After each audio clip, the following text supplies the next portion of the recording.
Assalamualaikum warahmatullahi wabarakatuh.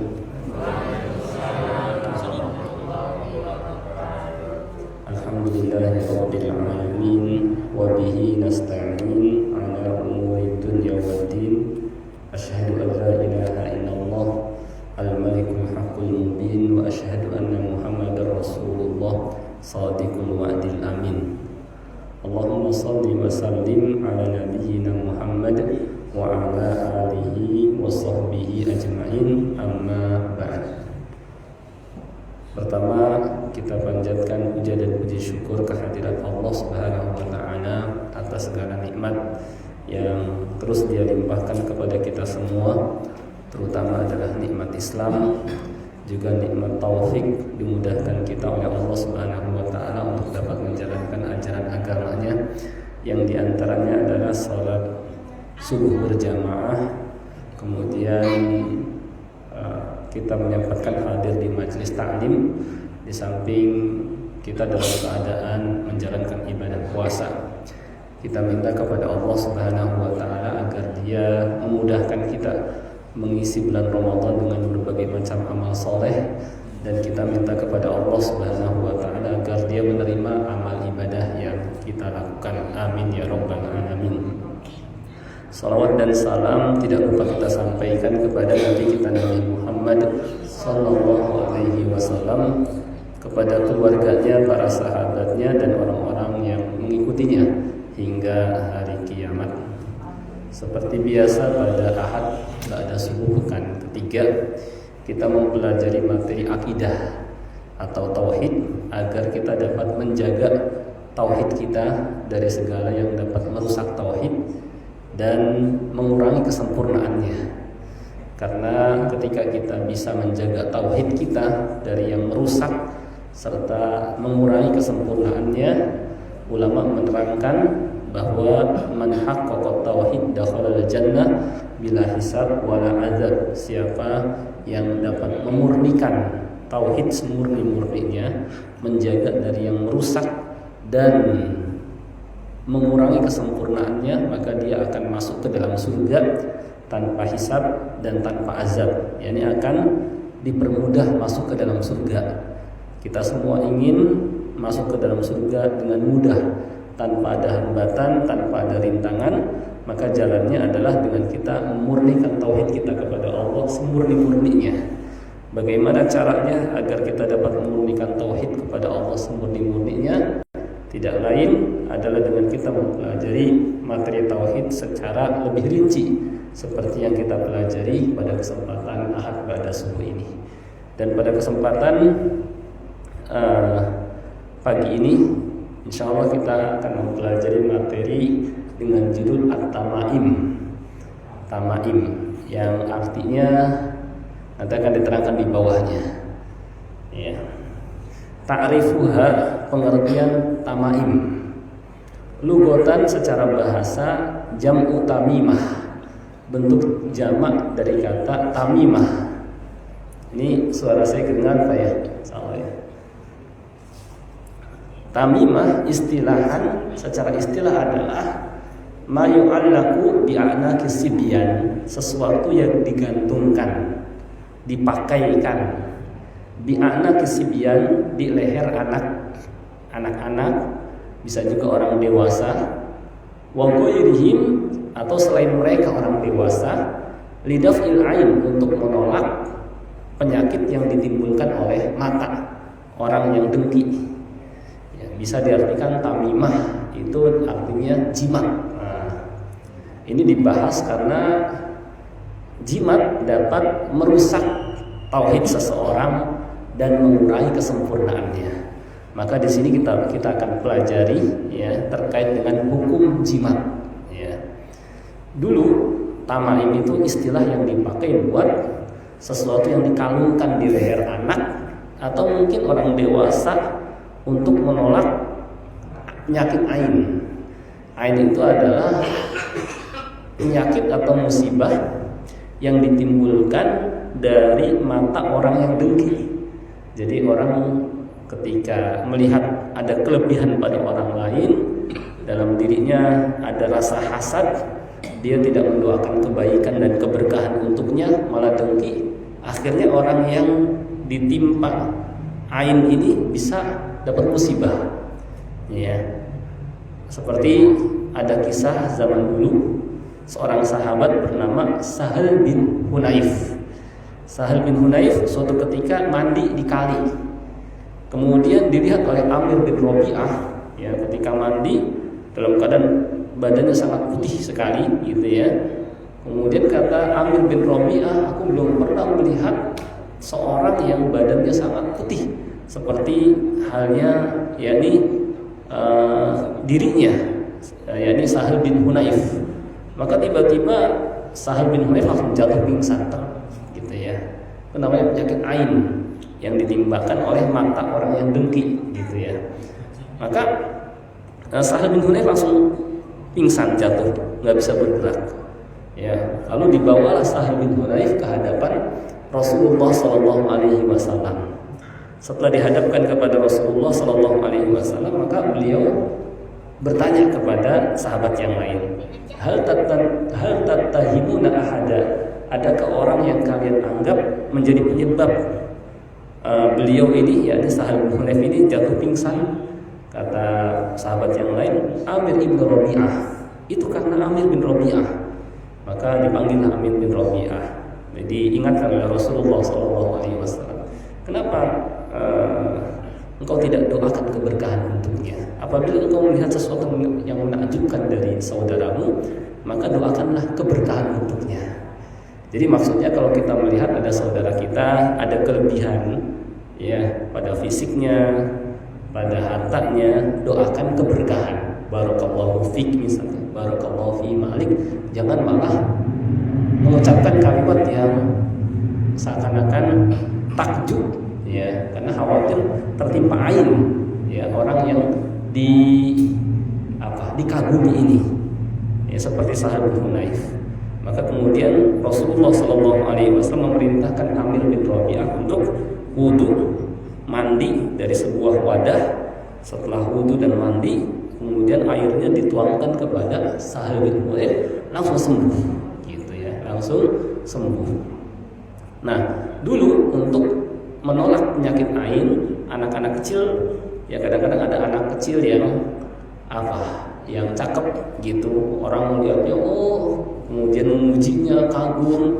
Juga jangan, karena khawatir nanti anak ini terkena ain.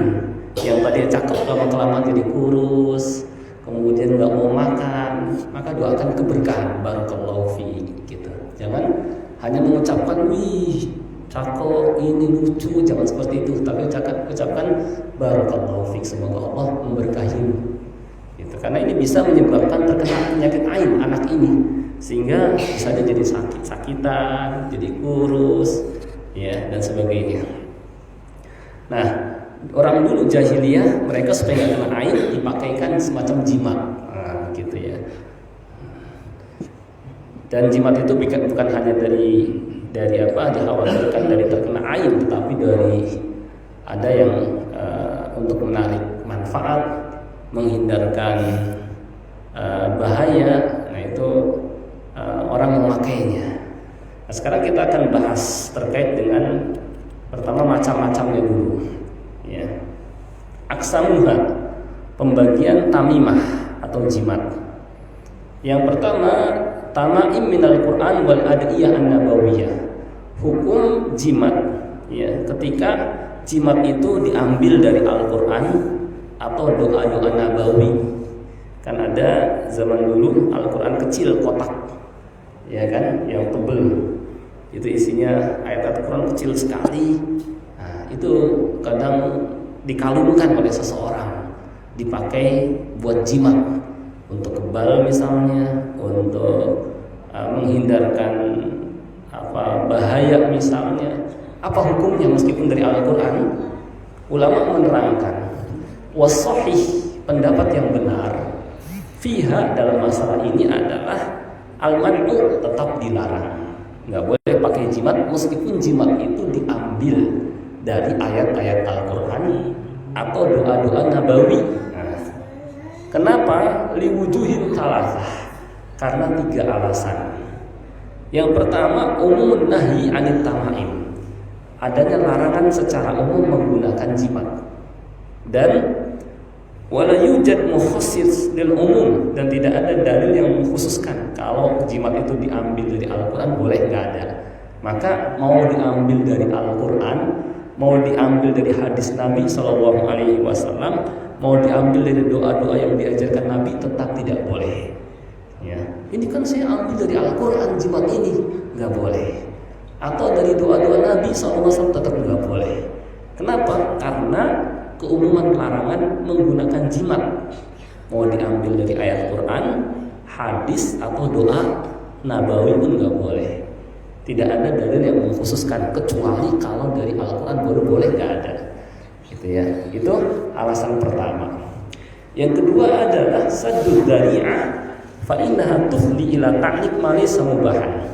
Menutup jalan yang bisa mengantarkan, ya, memakai sesuatu yang tidak diperbolehkan, yang jelas-jelas tidak diperbolehkan, seperti jimat yang memang diambil dari bacaan-bacaan yang tidak jelas, yang berupa huruf, angka, simbol-simbol, ya. Kan kadang jimat ada yang diletakkan di gesper misalnya, ada yang di dompet misalnya, berupa selembar kertas, kain, di sana tertulis huruf, tertulis angka-angka, tertulis simbol-simbol. Nah ini kan jelas haram. Ya, kalau ini tadi yang pertama ini diambil dari ayat Al-Qur'an. Dari ayat Al-Qur'an saja kata ulama tetap nggak boleh. Ya, karena nanti akhirnya menggantungkan juga selain yang diambil dari ayat Al-Qur'an. Maka untuk menutup celah ini tetap jangan juga diambil dari ayat Al-Qur'an. Yang ketiga adalah annaha satakun urdatan lil imtihan. Bisa membuat Al-Qur'an jadi direndahkan. Dipakai jimat dari Al-Qur'an, atau Al-Qur'an bukan saku kecil, dia masuk ke toilet. Jadi direndahkan jadi Al-Qur'an. Kadang taruh dompet, ya. Dan dia duduk dekat, ya, jadi direndahkan. Maka ulama tetap mengatakan tidak diperbolehkan, ya. Indama yadkhul man allaqaha al-khala', ya. Ketika seseorang masuk ke toilet, diqodoi hajatnya untuk buang hajat misalnya, sehingga Al-Qur'an jadi direndahkan.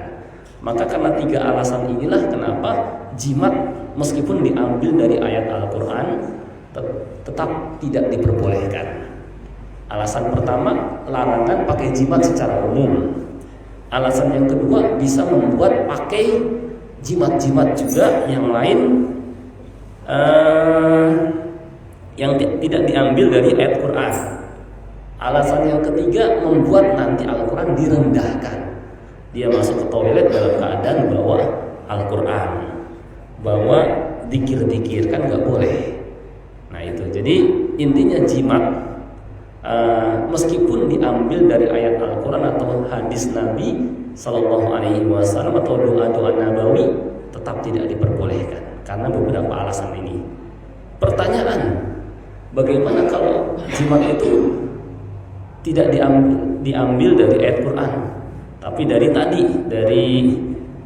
jampi-jampi, bacaan-bacaan yang tidak jelas, huruf-huruf, angka-angka, simbol-simbol, lebih haram lagi, ya. Nah, maka di sini diterangkan bagaimana tamaim min ghairil Quran wal adiyah an-nabawiyah. Bagaimana hukum menggunakan atau memakai jimat yang diambil dari selain Al-Quran dan doa nabawi, kallati takunu min asma'il jin wasyayatin, yang terkadang memuat nama-nama jin dan setan. Jadi ada nama-nama nggak jelas terkadang di kertas, lembaran, di kain, yang kadang-kadang ditempel di dinding warung misalnya supaya laris. Orangnya nempel selembar kain, di situ ada huruf-huruf, ada angka-angka, ada simbol pedang misalnya. Nah itu. Terus ada nama-nama nggak jelas, itu nama-nama jin itu sebenarnya, ya. Wa yakunu fiha talasim ghairu mafhumah, dan memuat huruf, angka, dan kata-kata yang tidak bisa dipahami. Fahadhihi muharramatun qat'an, ini jelas haram. Wa hiya minasyirik, termasuk syirik, lianna fiha ta'alluqan bi ghairillah, karena sama aja bergantung kepada selain Allah.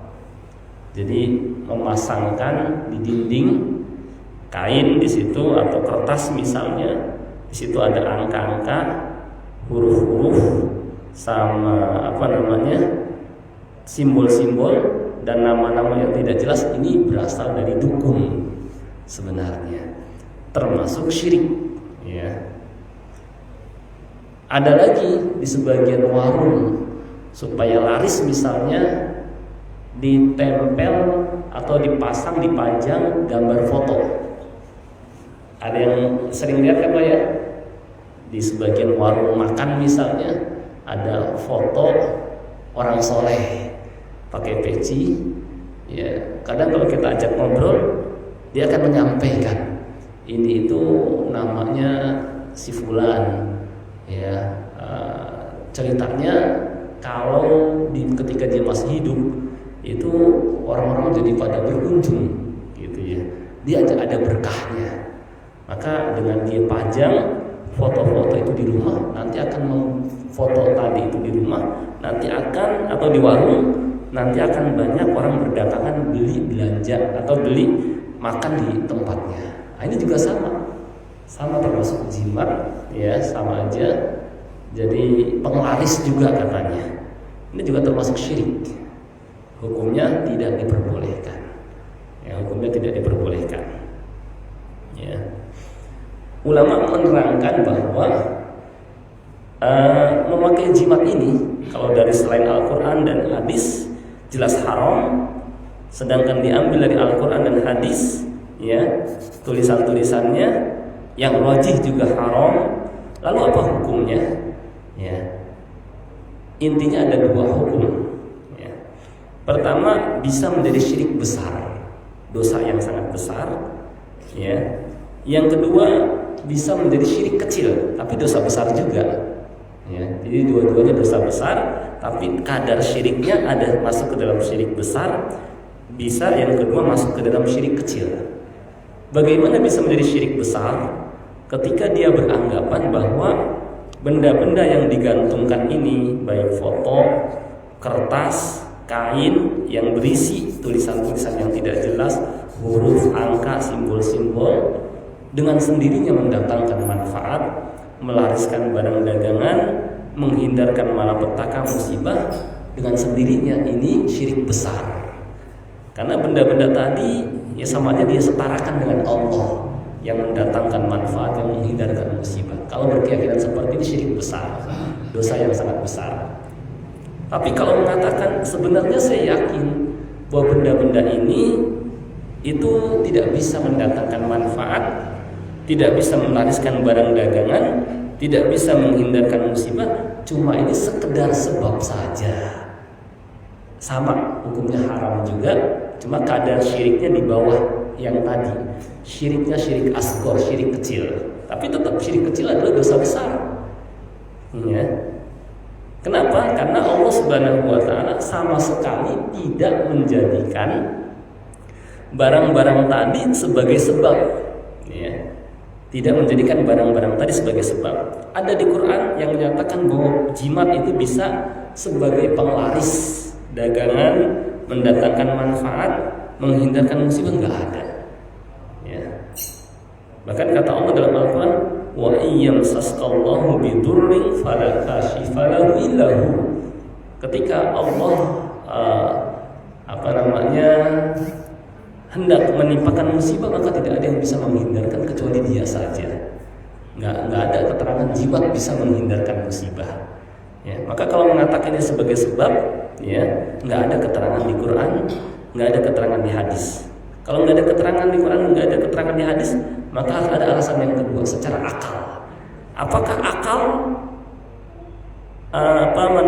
membenarkan bahwa benda-benda tadi bisa melariskan barang dagangan, mendatangkan manfaat, menghindarkan musibah? Enggak juga. Maka kalau secara akal enggak, secara dalil enggak, maka maka hukumnya jelas ya, haram dan syirik gitu. Haram dan syirik ya. Nah itu hukumnya. Jadi bisa syirik besar kalau menganggap itu dengan sendirinya, dan bisa menjadi syirik kecil kalau mengatakan sebagai sebab saja ya, karena sama saja nanti dia akan bergantung kepada selain Allah. Termasuk ke dalamnya juga jimat yang berupa cincin, jimat yang berupa gelang, dan jimat yang berupa kalung gitu ya, jimat yang berupa kalung. Ini juga sama. Kalau dia mengatakan, saya sih sebenarnya yakin Allah yang mendatangkan manfaat, menghindarkan musibah dari saya, cuma sebagai sebab saja. Kita katakan mana dalil di Quran, di hadis bahwa ini sebagai sebab, ya, gitu. Kan nggak ada, ya kan? Secara akal juga apa yang bisa dilakukan oleh benda tadi itu, ya, jimat itu, enggak juga. Ya maka ini adalah syirik. Ya, ini adalah syirik. Oleh karena itu kesimpulannya, an-tamaima kullaha muharramah, bahwa jimat itu semuanya haram. Sawa baik kanat minal Quran, diambil dari Al-Quran, au min ghairi, apalagi dari selain Al-Quran. Wa in kana min ghairihi fa hiya muharramah wa syirkun. Jika diambil dari selain Al-Quran, jelas haram dan syirik. Kata Nabi SAW, wa dalil qauluhu sallallahu alaihi wasallam, dalilnya sabda Rasulullah sallallahu alaihi wasallam, innar ruqa, sesungguhnya jampi-jampi, wat tamaim, jimat, jimat tadi ya, umum ya, wat tiwalah, dan susuk, syirkun adalah syirik. Rawahu Ahmad wa Abu Dawud, hadis riwayat Ahmad dan Abu Dawud. Baik, saya kira ini terkait hukum masalah jimat. Ini dibahas supaya kita dapat memurnikan tauhid kita. Jangan sampai kita bergantung dengan jimat, memakai jimat, ya, karena membuat tauhid kita jadi ternodai, bisa rusak, atau membuat tauhid kita jadi nggak sempurna karena sebab jimat. Baik, saya kira ini pembahasan kita pada kesempatan pagi ini, mungkin untuk luas dan supaya ada interaktif, nggak ngantuk gitu. Silahkan kalau yang mau ditanyakan bisa disampaikan. Ya, silakan. Assalamualaikum warahmatullahi wabarakatuh. Waalaikumsalam. Saya mendengar kalau Islam itu akan asing di umat muslim. Sekarang ini kita ingin memperbaiki amalan-amalan yang mengarah ke hal yang sesuai dengan yang kita lakukan dulu. Tapi bagaimana caranya ketika kita menghadapi sesuatu yang mungkin kalau dibilang orang Jawa atau orang Sunda ada hitung-hitungannya. Bikin rumah harus bulan ini, tahun ini nggak begini. Sementara yang dihadapi orang tua kita gitu. Betul. Nah, itu cara terbaik untuk menerangkan gitu gimana ya? Betul. Iya. Mungkin itu aja yang ingin saya sampaikan. Iya, masya Allah. Terima kasih. Sama-sama. Ya. Baik, itu nanti kita akan bahas, namanya pembahasan at-tiyaroh, merasa sial dengan sesuatu. Hitung-hitungan lah kalau mau mengadakan sesuatu, lihat hari baik, tanggal baik, bulan baik, itu masuk ke dalam syirik. Hanya saja bagaimana kita menerangkan kepada istilahnya orang tua kita, karena mungkin sisa-sisa peninggalan istilahnya orang tua kita dari nenek moyangnya dulu yang mungkin istilahnya mereka kurang kenal agama, ya, yang istilahnya mereka warisi dari generasi sebelumnya dan sebelumnya berupa keyakinan animisme, dinamisme dan sebagainya. Nah, itu mungkin kita bisa sampaikan dengan cara yang bijak, yang baik, ya, bahwa kita tunjukkan setelah kita lihat atau pelajari Islam dari sumbernya Al-Quran, hadis dan penjelasan para ulama, kita bisa sampaikan ternyata apa yang kita selama ini yakini, ada hari baik, ada bulan baik, ada tanggal baik, atau ada hari sial, tanggal sial, ini bertentangan dengan ajaran Islam. Itu kita bisa sampaikan dengan bijak dan baik. Kata Rasulullah SAW, At-tiyaratu syirkun. Merasa sial dengan sesuatu adalah syirik. Merasa sial dengan sesuatu adalah syirik. Maka tidak ada dalam Islam misalnya tanggal baik atau tanggal sial, hari baik atau hari sial, bulan baik atau bulan sial. Ya, kita sampaikan, silahkan kalau kita mau adakan acara kapan saja, tanggal berapa saja, hari apa saja, atau bulan apa, ya kita bisa adakan dan nggak usah ikuti kebiasaan orang atau yang melihat primbon kalau mau mengadakan acara, karena ini akan merusak akidah kita. Insya Allah kalau kita sampaikan dengan sampaikan juga dalilnya, insya Allah orang tua kita akan menerima. Ya, insya Allah orang tua kita akan menerima, karena kebanyakan mereka karena ketidaktahuan ikut-ikutan. Ya, mereka mewarisi anggapan ini dari nenek moyang atau orang tua sebelumnya tanpa mereka mengetahui hukumnya. Insya Allah dengan kita ngobrol biasa gitu, oh ternyata yang kita yakini itu keliru. Nah ini dia nih gitu. Nah, itu mungkin bisa, atau mungkin kita bisa kasih buku tauhid. Nah, buku tauhid ini ada buku tauhid Muyassar ini.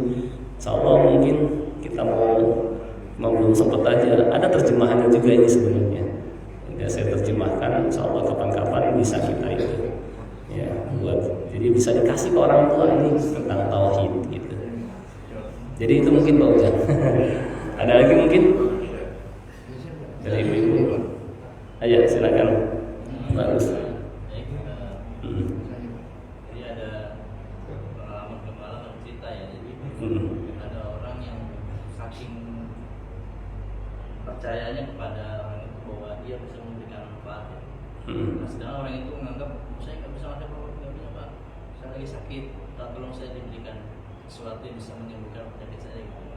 Karena merasa dipaksa, dia memberikan sesuatu kepada orang itu, mau pakai ini dibungkus kertas, kemudian diminum sama air. Nah, karena dia saking percaya kepada itu ya, pada Allah sembuh. Nah, gitu. Akhirnya ketika sembuh gitu, si orang itu masalah, Pak, kemarin dikasih apa saya? Saya cuma kasih kamu tanah doang gitu. Jadi karena kamu maksa dikasih tanah kering dibungkus kertas terus bawa dan kamu minum. Gimana itu apa namanya? Atau mungkin betul. Iya.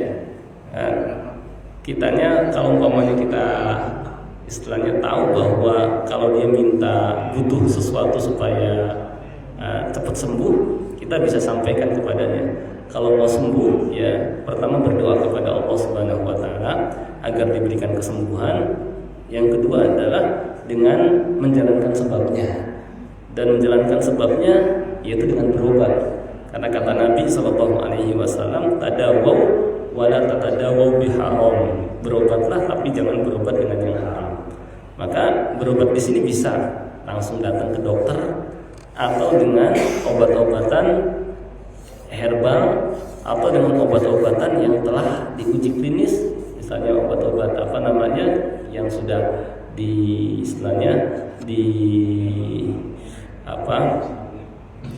rekomendasikan oleh dokter, ya obat-obat kimia misalnya. Nah itu mungkin bisa kita sampaikan kepada orang yang terus disampaikan yang menyembuhkan adalah Allah Subhanahu wa taala. Ini adalah sebab yang memang diperintahkan untuk kita datangi oleh syariat.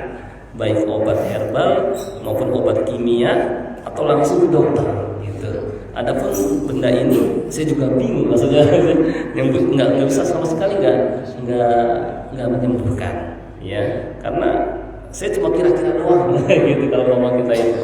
Cuma kalau misalnya dia ke orang lain gitu ya, saya dikasih sesuatu nggak jelas apa isinya karena dibungkus gitu. Kemudian setelah saya minum saya sembuh, maka disampaikan bahwa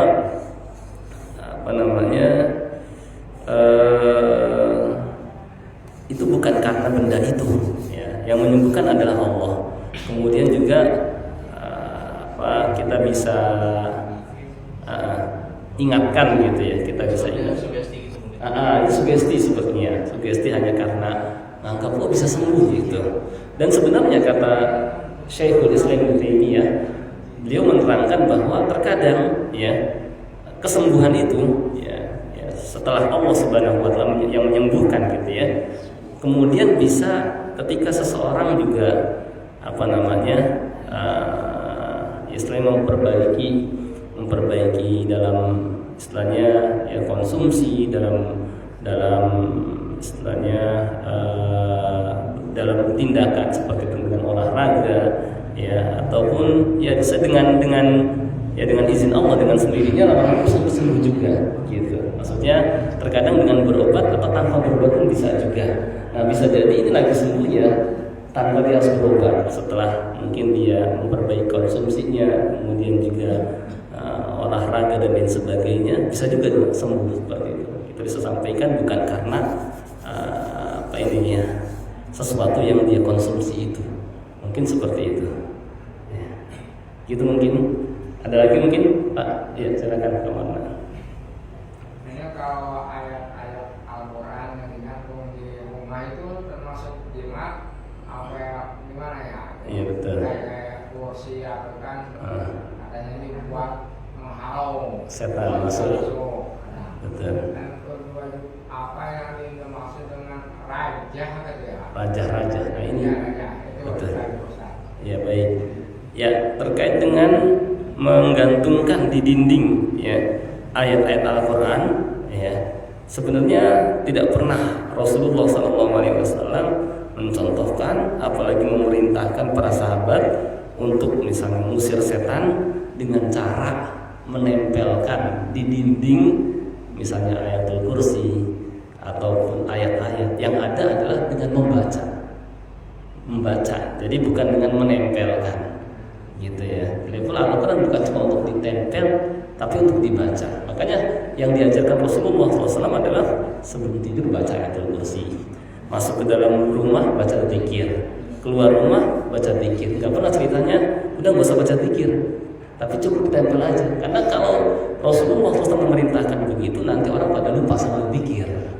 Maka cukup dengan kita zikrullah dengan membaca zikir atau membacakan Al-Quran ayatul kursi ya atau misalnya Al-Ikhlas, Al-Falaq, An-Nas, bukan dengan cara nempelin. Karena kalau seandainya Rasulullah SAW menyuruh umatnya nempelkan, nanti Al-Quran akan ditinggalkan, nggak mau dibaca lagi, cukup aja taruh, dan nanti orang akan ketergantungan dengannya.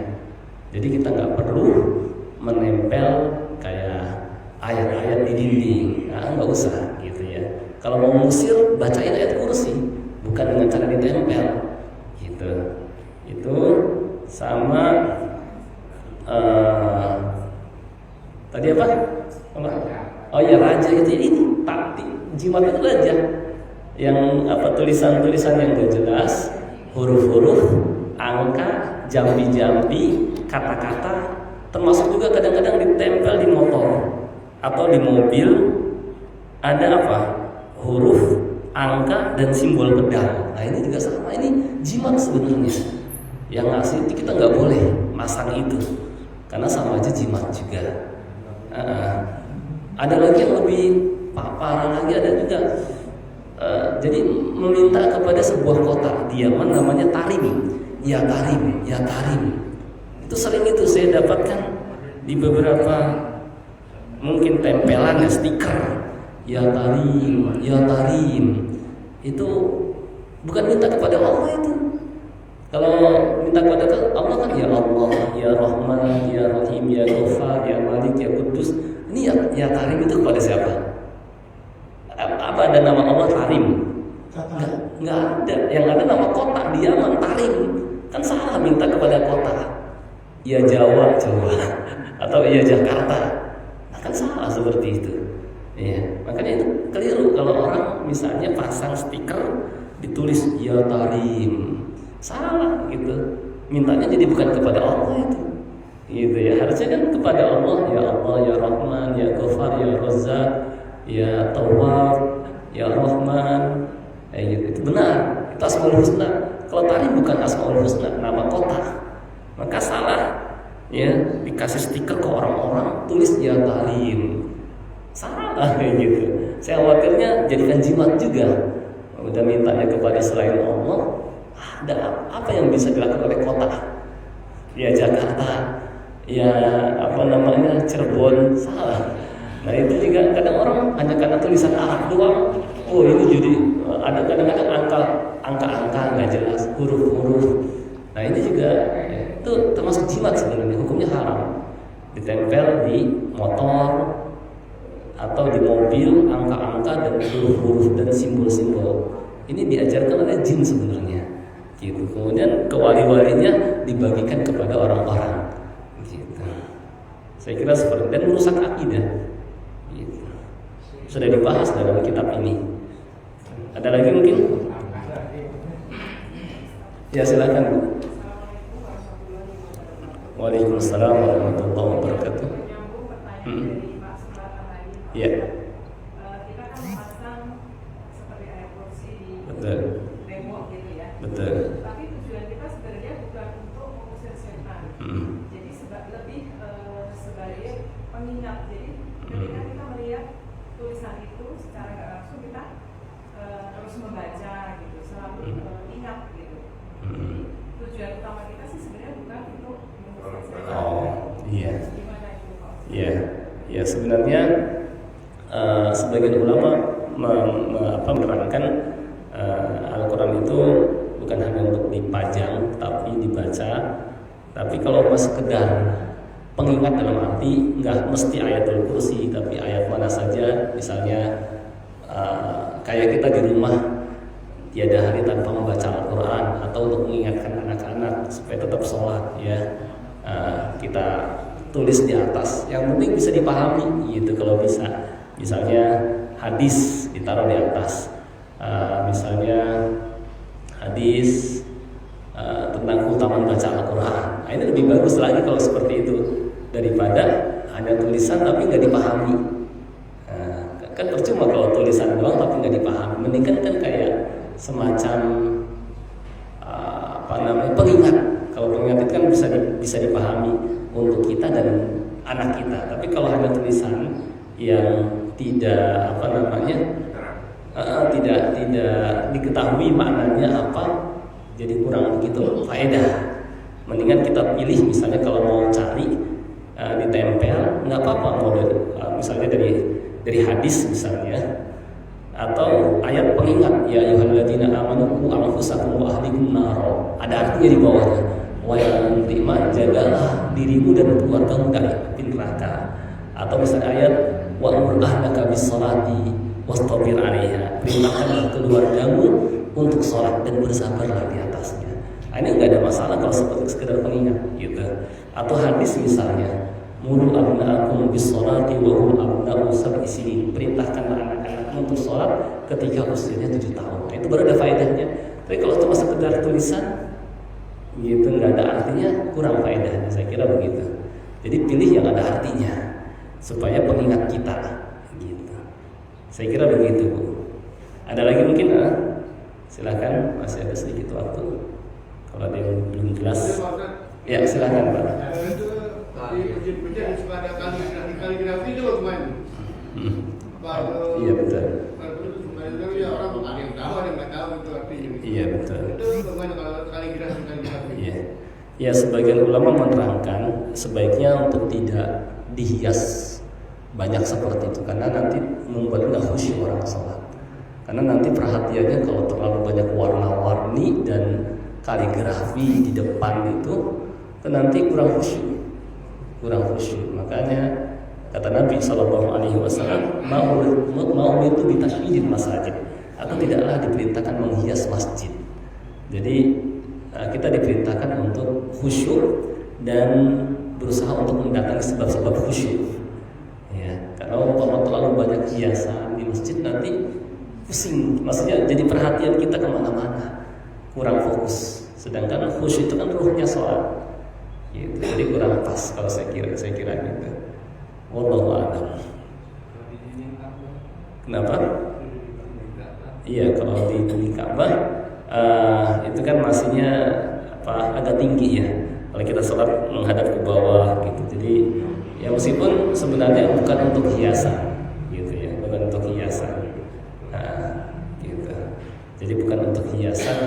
sekedar yang penting jangan sampai ukiran banyak di sana sini gitu. Karena nanti akan membuat nggak khusyuk ketika sholat gitu. Jadi nggak banyak kalau di Masjidil Haram juga nggak banyak ukiran, hanya sedikit saja ya, itu pun hanya bagian-bagian tertentu saja. Asalnya memang kita nggak diperintahkan seperti itu supaya kita lebih khusyuk dalam sholat. Itu mungkin wallahu a'lam. Ada lagi mungkin sedikit lagi? Ya silakan Pak.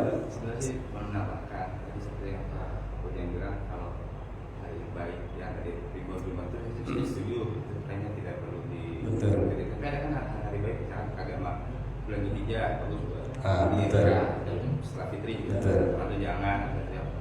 Kalau berdasarkan bulan-bulan Islam bagaimana menentukan hari baik dan hari kedua. Kurang tahu apakah kita kembali kepada Nabi ya, oleh Imam tadi kita kata apa? La ilaha illallah, Allahu Akbar. Itu tidak apa? Simbol-simbol agama itu, setahu saya kayaknya waktu zaman perang tuh berakhir. Iya betul. Iya kan? Allahu Akbar, alhamdulillah. Betul. Simbol bahwa di Islam. Betul. Untuk menandakan berjalan dengan kafir kan. Betul. Saya nggak tahu sebelum mereka perang, tapi setelah nonton, kan simbol-simbol itu banyak. Gimana Ustaz? Ya, baik. Terkait dengan tadi apa hari baik ya. Jadi yang dimaksud dengan hari baik dan hari sial, yang dimaksud tadi adalah karena ada orang merujuk kepada primbon, bukan kepada keutamaan yang diterangkan oleh Al-Quran dan hadis. Tapi mereka menganggap nih hari Rabu, nih hari sial, ini tanggal baik, niatnya ke primbon, ini yang salah. Tapi kalau ada dalil, misalnya keutamaan hari Jumat, 10 pertama bulan Dzulhijjah, 10 terakhir bulan Ramadan, itu jelas ada dalil. Maka itu istilahnya memang ada keterangan. Nah kalau yang tadi primbon itu sama sekali nggak ada keterangan. Coba aja kita lihat buku primbon, cuma nggak ada gunanya juga. Jangan gitu, termalah kita ke bawah lagi. Ya, isinya nggak ada sama sekali, hanya warisan dari nenek moyang. Ini tanggal naas siang. Kalau kita adakan acara tanggal ini nanti bakal terjadi begini yang salah. Itu yang dimaksud. Tapi kalau umpamanya bulan baik dalam arti bulan yang penuh dengan keberkahan seperti Ramadan, bulan penuh berkah. Kemudian 10 pertama bulan Dzulhijjah, hari paling dicintai Allah, betul.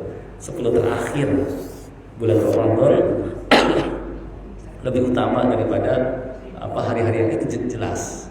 Jadi yang memang nggak ada dalil yang ada itu hari baik dan hari sial yang nggak ada alasan dari Al-Quran atau hadis, tapi hanya warisan dari nenek moyang. Nah ini yang salah, itu yang saya maksud itu yang pertama.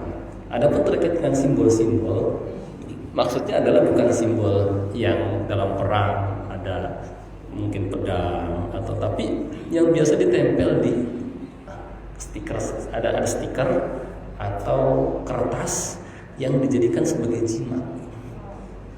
Dijadikan sebagai jimat berupa angka-angka, huruf, kemudian ada simbol yang itu diajarkan dari istilahnya sebenarnya wali-wali setan, dukun, peramal, ya. Terus yang cirinya kayak tadi, nggak jelas apa artinya, mintanya kepada selain Allah, ya Karim. Kan itu dia. Salahnya di situ. Cuma kalau simbol dalam arti Allah Akbar beda, itu ada artinya. Nah, ini nggak ada artinya. Jelas gak? Yang tadi ini ada artinya Allah. Nah kan ini ada artinya kalau Allah Akbar, la ilaha illallah, ada artinya. Nah kalau ini nggak ada artinya, apa maksud dari angka-angka, huruf-huruf, terus ada kata-kata nama-nama jin lah mungkin di situ. Pokoknya yang kita nggak kenal. Hizra, pokoknya kayak ada ra'ilnya, ada apanya, nama-nama jin gitu ya sebenarnya itu. Terus ada simbol-simbol yang nggak jelas gitu. Nah ini itu yang dimaksud, yang nggak jelas artinya gitu. Ketika perang ada tulisan-tulisan juga tuh di senjatanya atau di benderanya. Kayak kita kemarin Israel sama Palestina kan, terus itu loketnya juga kadang ditulisin tuh dengan harapan banyak korban dari lawan. Nah simbol seperti juga enggak, kalau itu enggak termasuk karena itu dipahami, nggak apa-apa kalau kayak gitu. Menamai dengan alasan insya Allah nanti musuhnya banyak mati. ya nggak apa gitu ya. Yang penting istilahnya hanya sekedar nama doang nggak ada masalah, cuma sekedar nama. Oh dikasih nama nih, rudal ini namanya rudal apa? Di rudal itu sih gitu ya. Nggak ada masalah, cuma sekedar nama doang, nggak ada masalah. Yang tadi itu yang nggak jelas diambil sebagai tanda ini adalah sebagai jimat gitu, yang nggak jelas artinya, nggak ada maksudnya, nggak ada apa, pokoknya nggak bisa dipahami. Nah, itu yang dimaksud, bukan kayak Hamas misalnya, kemudian nulis di rudalnya bukan itu sih nggak ada masalah gitu. Baik, cukup? Ya silakan. Bahasanya kan boleh nambah. Saya yang saya tanyakan begini Pak. Sekarang ini kan dari dulu juga kita kan kultur budaya akan mempengaruhi daripada keislaman kita juga. Yang jadi pertanyaan saya begini Pak Ustaz. Kalau kita masang simbol-simbol Quran lah, kayak tadi surat musik di rumah itu ada, terbuka mau kita baca gitu dengan dia dihias dengan bagus, apakah itu juga tidak boleh Pak Ustaz? Pertanyaan saya, karena kita jadi ada energi sendiri ya kalau pada surat kursi baca di rumah itu ada kita baca di malam itu kita jadi hubungan. Iya betul. Bisa dibagi Pak Ustaz. Kalau Quran tadi kan masalah jimat ya kita tergantung niatnya Pak Panjang. Itu soal begini. Banyak dulu pejuang-pejuang bahasa yang dulu saya baca Quran juga kecil, ada juga yang Istanbul apa istilahnya. Nah bagaimana hukumnya gitu?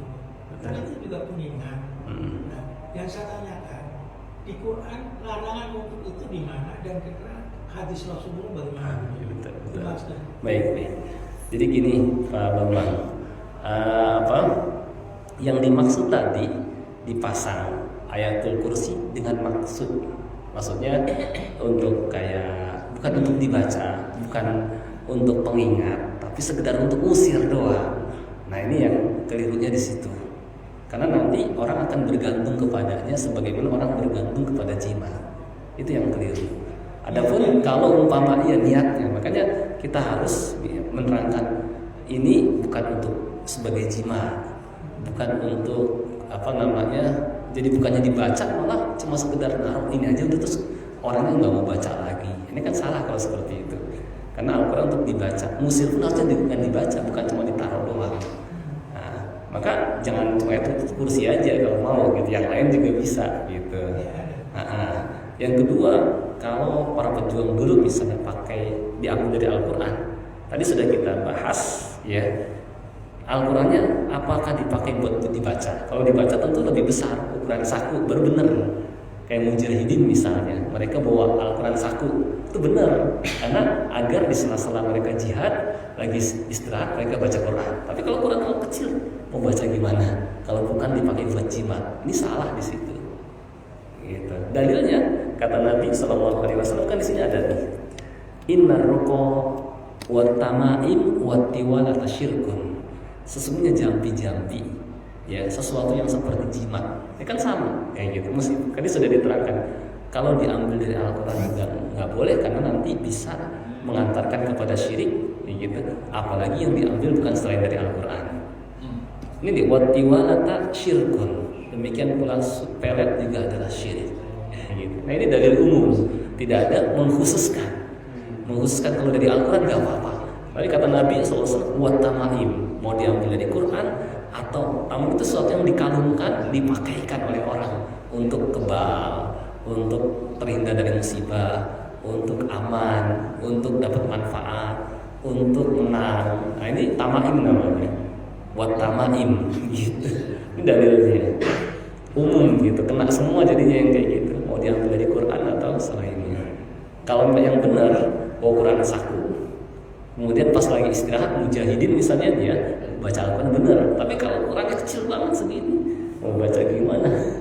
Kan berarti salah keliru keyakinannya. Salah jadi jimat gitu kalau kayak gitu. Kayak pitung jadinya kan pakai jimat. Nah ini yang salah di situ. Saya kira. Wallahu a'lam. Cukup Pak ya? Bu ya karena sudah jam 6 lewat. Saya kira cukup mungkin sama. Ya, saya kembalikan ke Pak. Ya. Tutup dulu. Baik. Baik, ini yang mungkin bisa kita pelajari pada kesempatan pagi hari ini. Mudah-mudahan yang sedikit ini bisa kita pahami, bermanfaat. Kurang lebihnya mohon maaf. Wassalamualaikum warahmatullahi wabarakatuh.